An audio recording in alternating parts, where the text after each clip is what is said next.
Bismillahirrahmanirrahim. Assalamualaikum warahmatullahi wabarakatuh. Apa kabar semuanya? Mudah-mudahan semua dalam keadaan baik-baik saja.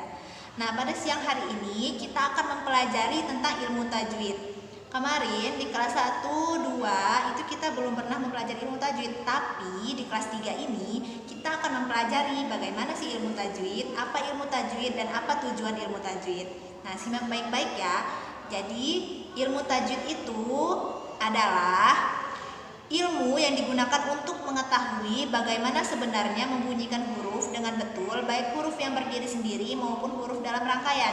Jadi maksudnya ilmu tajwid itu ilmu yang mempelajari bagaimana pengucapan huruf-huruf itu yang benar, antara a atau sa, sya, itu semua kan ada perbedaan dalam pengucapannya. Walaupun sepintas itu seperti sama pengucapannya, tapi sebenarnya ada perbedaan. Nah, jadi di ilmu tajwid ini kita akan mempelajari lebih rinci bagaimana pengucapan-pengucapan dari huruf-huruf tersebut.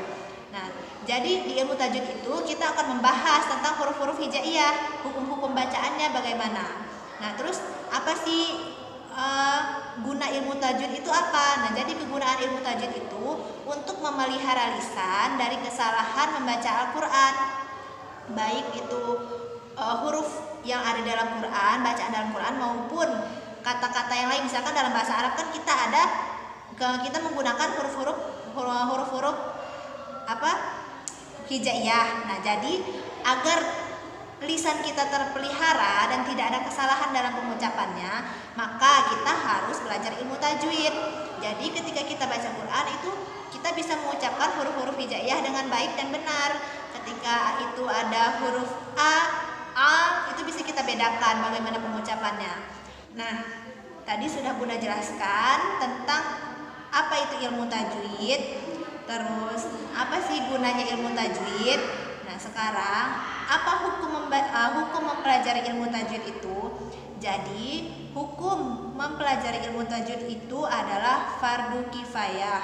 Sedangkan membaca Al-Quran dengan baik dan benar itu adalah hukumnya fardu ain. Apa sih Bun fardu kifayah itu? Fardu ain itu apa gitu? Nah, jadi fardu kifayah itu adalah kewajiban yang dibebankan kepada satu orang dan menggugurkan kewajiban untuk yang lainnya. Contohnya, misalkan di kelas 3 itu ada 40 orang. Nah, jadi di lingkungan kelas 3 itu kan ada 40 orang. Misalkan di dalam 40 orang itu ada satu orang yang bisa. Ada satu orang yang bisa dan paham tentang ilmu tajwid. Jadi 39 siswa lainnya itu sudah nggak wajib lagi mempelajari ilmu tajwid karena sudah ada satu orang yang bisa. Begitu. Atau contoh lainnya nih, misalkan di lingkungan tempat tinggal kalian, misalkan di Kembang Tanjung. Tuh, di Kembang Tanjung itu dalam satu desa ada satu orang yang mengerti dan paham tentang ilmu tajwid. Jadi, kalau sudah ada satu orang itu, warga-warga lainnya itu sudah nggak wajib lagi mempelajari ilmu tajwid karena sudah ada satu orang yang bisa. Nah, jadi maksudnya dalam satu lingkungan itu yang penting minimal ada satu orang yang bisa.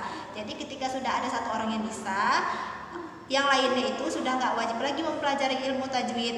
Nah, tapi membaca Al-Quran dengan baik dan benar sesuai dengan kaidahnya, sesuai dengan kaidah tajwid, itu hukumnya fardu ain.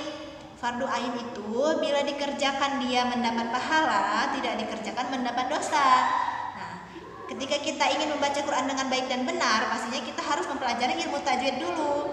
Jadi begitu. Ketika kita baca Quran dengan baik dan benar itu kan itu diharuskan. Kita membaca Quran dengan baik dan benar itu kan sama saja dengan diharuskan. Nah, bagaimana kita caranya biar bisa membaca Quran dengan baik dan benar? Itu dengan mempelajari ilmu tajwid. Nah, jadi berarti di sini kan ilmu tajwid itu termasuk pembelajaran yang penting untuk kita, agar kita bisa mengucapkan huruf-huruf hijaiyah dalam ketika membaca Quran itu bisa dengan benar, baik. Nah, jadi kita harus mempelajari ilmu tajwid. Nah, sekarang pembahasannya cukup sampai di sini. Besok Bunda akan menjelaskan pembagian-pembagian cara pengucapan huruf dengan baik dan benar sesuai dengan tempat keluarnya. Kalau misalkan ada yang belum paham, kalian bisa WhatsApp ke Bunda dan tanyakan lagi. Kalau sudah paham, kalian bisa mencatatnya di buku catatan kalian ya. Wassalamualaikum warahmatullahi wabarakatuh.